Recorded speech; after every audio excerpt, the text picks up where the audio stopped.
I've told you about rare Star Wars toys before, but let's take a break from toys and look at 10 of the rarest Star Wars released merchandise. Welcome back to the Junk Room, everybody. It's me, the Junkman, coming back at you with another video. And today, we're going to look at some rare stuff. That's right. I kind of kept this list away from action figures, although one does kind of fit related to action figures. I wanted to move past that because we've talked about rare action figures a lot on this channel. But let's look at merchandise released from Star Wars that's not action figure related and very rare. Let's start off with one from Irwin Toys, released in 1985. They did a series of these ceramic banks, and the rarest of them all is Gamorrean Guard. Do you have this? Maybe you're like, who cares about this? It's some kind of bank, 1985, it's cheap.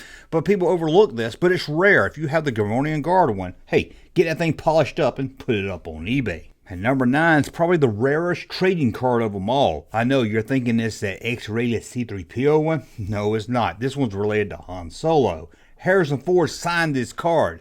Only 10 of them were made. Yep, you know Harrison Ford's not going to sit around and sign hundreds of cards. He only signed 10 of them for the 30th anniversary of Star Wars trading card collection, and they were just randomly thrown into packs. So, did you get this card? If you did, you want to give it to me? You can donate it. We'll put it right here in the junk room as a donation. I don't mind at all. But again, only 10 of these were made, so it's one of the rarest Star Wars trading cards ever. What about a Star Wars related shampoo bottle? Who would ever think that would be rare? Well, it is. Now, they've done a lot of different shampoo bottles, but this one here, it's the rarest of them all. It's Princess Leia as she looked when she lived with Ewoks. I guess a lot of girls didn't care about Princess Leia shampoo, and the boys wanted a Luke Skywalker, Boba Fett, Han Solo shampoo or something. I don't know. Do you think they made Bev Fortuna shampoo? Who would wash their hair with anything called Bev Fortuna shampoo? It makes you feel like your hair is going to smell like tuna fish. But anyway, this Princess Leia indoor outfit shampoo bottle is the rarest of all the shampoo bottles. And we talked about shampoo bottles, so let's look at toothbrush. Can a toothbrush be rare? Well, it can if you have the Jedi Master toothbrush. This is a toothbrush that had a ghost of Obi-Wan and Anakin on it. Now, the other toothbrushes in this set, but out of all of them on the set, this is the rarest to find, especially still in the box. I guess when it came to brushing teeth, kids didn't want to brush their teeth with old dead ghosts. No, they want a Luke, Han Solo, and probably a Boba Fett. You can always put Boba Fett on anything. Anybody's going to want that.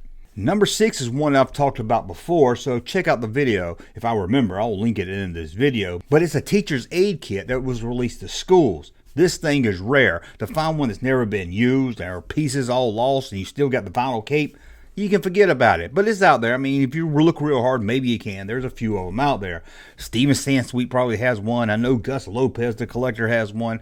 Who knows who else, but they're very, very low number if anybody's got a complete set at all. It's a pretty cool teacher's aid, and I wish they had this in my school.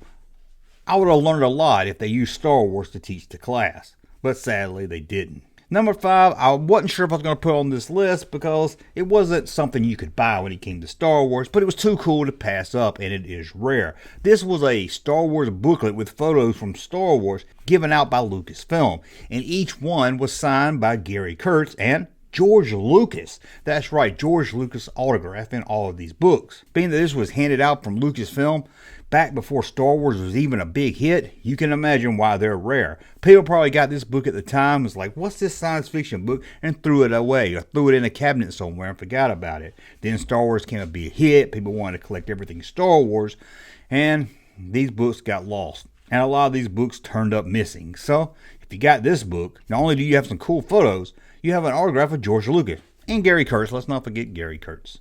What about a rare shirt? Well, I can tell you where you cannot get rare shirts. That's junkmanmerch.com. We've got new ones here based on the Star Wars foreign posters. We got this one right here, and this one over here is like a Cowboy Han Solo. What a weird foreign poster, I know, but we got that. Junkmanmerch.com. You get a cool shirt. It won't be rare, but they'll be very cool. Unless it's one of those shirts that Disney pulled off. Hey, then that could be rare. But let's look at the rarest Star Wars shirt of them all. It's a bounty hunter shirt. And it has 2 bounty hunters on it. Bosk and Ahura. I don't know how to say this lady's name. She's bald-headed. She was in one scene of The Phantom Menace. Everybody thought she was going to have a big role later on, but she never did. Anyway, this shirt was designed for a 2006 contest voting in the new fan club president.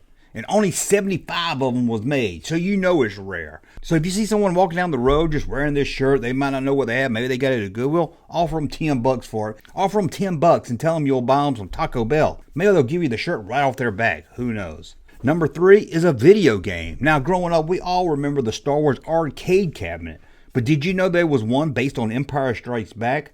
Well, they took the original Star Wars game where you fought the Death Star and kind of tinkered it a little bit and changed the graphics on the arcade machine. But a lot of people, being that they had Star Wars already, they didn't order the Empire Strikes Back one, so it was a very limited in production. And like I said, it's kind of the original game, just tinkered a little bit. At the beginning of the original game where you had to fight TIE fighters, here you had to fight Imperial Probe Droid. They just replaced the TIE fighters with Probe Droid. And the whole Death Star thing, it's gone away too, and they replaced the Death Star with an asteroid field. But other than the tinkering, it's the same basic game.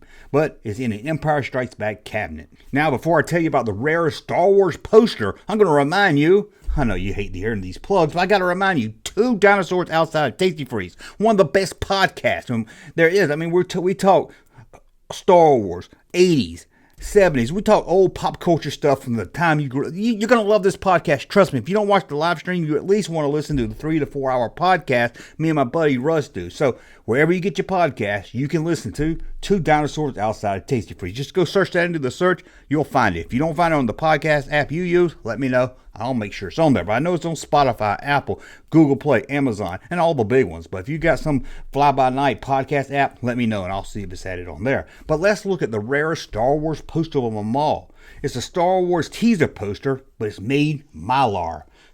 Now, I've heard that word before. I wasn't really sure what it was. I thought it meant bulletproof. I had to look it up. Some kind of shiny plastic they put on a poster, and it makes the text really shine. As you can see here, this poster is really old. It uses the old font for the W, so you know it's old. But these were made by the studio in this Mylar look and handed out in the studio. And from what I understand, they're kind of cheaply done. The Mylar peels off and everything, so unless you got this, rolled it up, and kept it somewhere really safe, chances are the lettering's all falling off, so even if you do have it, it's in bad condition. So good luck finding one in good condition. But it's by far probably the rarest Star Wars poster of them all. I think most of you probably don't even know about the Mylar teaser poster. You've just seen the original. Now I'm going to say number 1 for something that is more toy related. Maybe I cheated a little bit with this list, but I just wanted to throw this up here.